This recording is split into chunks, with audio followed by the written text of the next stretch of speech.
Ini benar apa enggak, gua nggak tahu ya. Ini adalah pemberitaan yang benar atau enggak, gua nggak tahu. Karena sekarang beredar katanya, ya, untuk ojol-ojol katanya ada pembersihan, untuk ojol-ojol di atas 5 tahun, bahkan ada ojol-ojol yang tidak berbuat salah, tidak berbuat masalah, tiba-tiba dapat notif, ya, seperti kena fitnah atau kena pelanggaran, atau mungkin melanggar kode etik, atau mungkin bermasalah dengan pelayanan dan lain sebagainya, yang menyebabkan ojol-ojol ini bisa disuspend. Ada yang 14 hari, ada yang 1 bulan 30 hari, ada yang 90 hari, bahkan ada yang di PM dan sebagainya. Karena ojol sekarang mati satu tumbuh 1000. Nah, sekarang was-was saja untuk akun-akun ojol ya. Makanya kenapa ojol ini bisa disuspend? Nah, ini akan gua bahas di Begeng Bicara Ojol.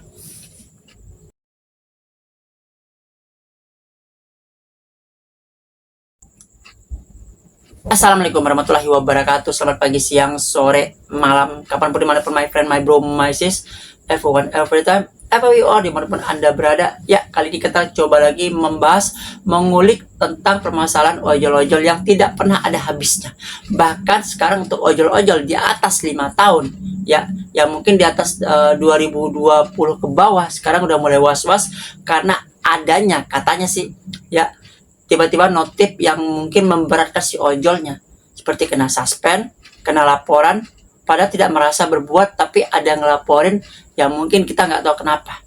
Ya, seperti keluh kesah para ojol berikut ini yang akan kita bacakan. Seperti ini, dari Gojek Driver Indonesia, namanya Dian Kurniawan.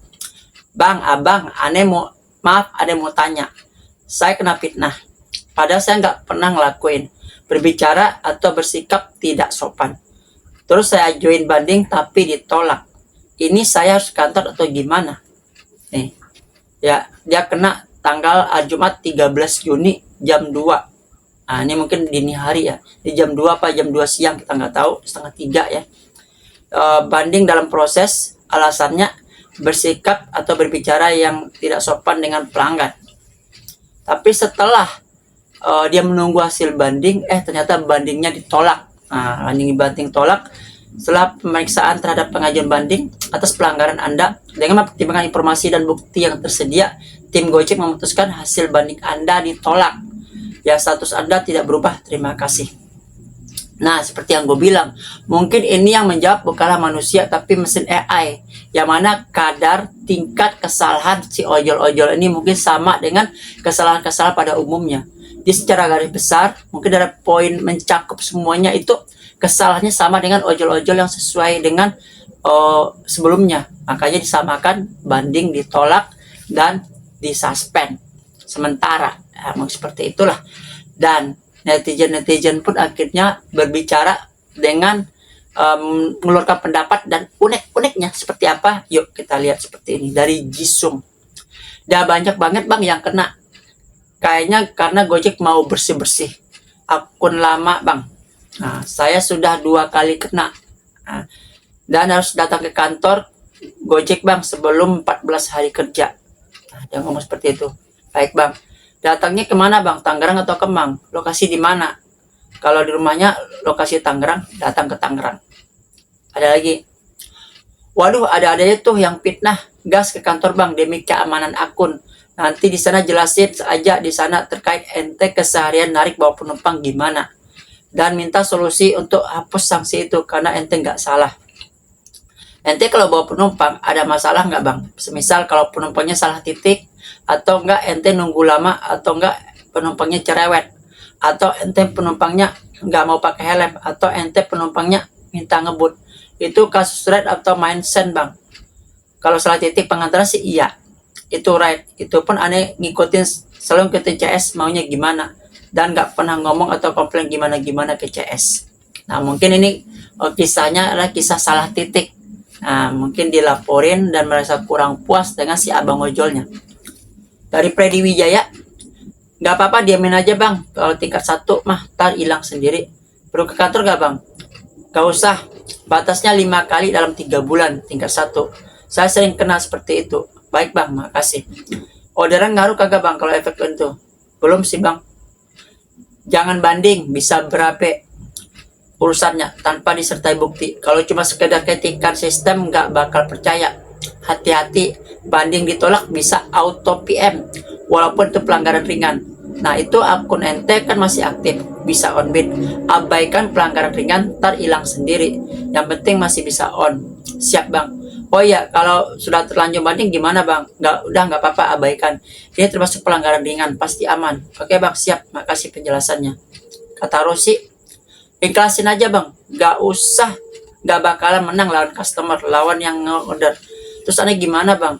Masih bisa on, narik aja terus. Kalau suspend 7 hari, mending libur bang, 3 hari aja, 3 bulan biar bersih lagi. Langsung ke kantor, harusnya jangan banding sendiri, rata-rata ditolak. Harusnya banding di kantor. Nah itu, setiap para ojol-ojol melakukan banding dengan kesalahan ringan, pasti ditolak. Dan gue pernah juga kena fitnah waktu bawa orang, katanya ngebut. Padahal kita bawanya pelan, dan itu jalanan macet. Jakarta macet, nggak mungkin kita ngebut, tapi tetap aja dibikinnya ngebut, ugal-ugalan. Atau bahkan demi saldonya balik, kita pernah bilang nggak dijemput. Gue pernah ngalamin dari mall ke stasiun. Udah jelas tuh orangnya, tiba-tiba setelah gue selesaiin, besoknya saldo gue kok kurang. Gue cek, saldo balik ke orangnya. Rupanya orangnya ngelaporin, mungkin dia merasa tidak dijemput sama ojolnya dan minta saldo GoPay-nya balik. Hati-hati, banyak oknum yang ingin saldonya balik dengan mengasih alasan kayak Gojek, itu dia tidak dijemput. Otomatis lu kena bintang 1, dilaporin, saldo dibalikin lagi. Jadi kita hanya mengantarkan mereka secara gratis. Ya, hati-hati sekarang untuk gorek. Ya, ada beberapa oknum yang melakukan seperti itu, ada. Jadi buat kalian para ojol-ojol, hati-hati aja. Ya, apalagi dengan efisiensi sekarang, banyak orang beralih ke transportasi massal.